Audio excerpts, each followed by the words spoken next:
ठाकरे विरुद्ध ठाकरे, सामना भाजपसाठी लाभदायक. निवडणुकीतील रणनीतीबाबत साशंकता, उद्धव ठाकरेंना नमविण्याचे लक्ष्य. आत्ताची सर्वात मोठी बातमी.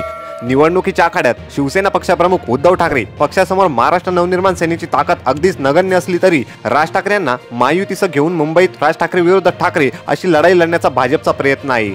त्यावेळी गेल्या लोकसभा निवडणुकीत लाव रे तो व्हिडिओ म्हणूनच भाजप विरुद्ध आक्रमकपणे बोलणारा एक आवाज बंद करण्याची रणनीती यामागे आहे. राज ठाकरे यांना बरोबर घेतल्यामुळे भाजपचा फायदा होणार की तोटा याबाबतही राजकीय निरीक्षक संभ्रमात आहे. उत्तर प्रदेशानंतर लोकसभेच्या अधिक जागा असलेले महाराष्ट्र हे देशातील दुसऱ्या क्रमांकाचे राज्य आहे. 2019च्या निवडणुकीनंतर राज्यातील 48 पैकी 42 जागा भाजपकडे होत्या. महाविकास आघाडी आकाराला आल्यानंतर ते गणित बिघडले. आधी शिवसेनेत, नंतर राष्ट्रवादी काँग्रेसमध्ये फूट पाडण्यात आली. दोन प्रमुख पक्ष फोडल्यानंतरही अपेक्षित बेरीज होत नसल्याचे दिसून लागल्यामुळे राज ठाकरे यांच्यासाठी प्रयत्न करण्यात आले आणि अमित शहा यांच्या निरोपावरून राज ठाकरे दिल्लीला जाऊन आले. त्या संदर्भातील मनसेची भूमिका 1-2 दिवसात जाहीर होईल.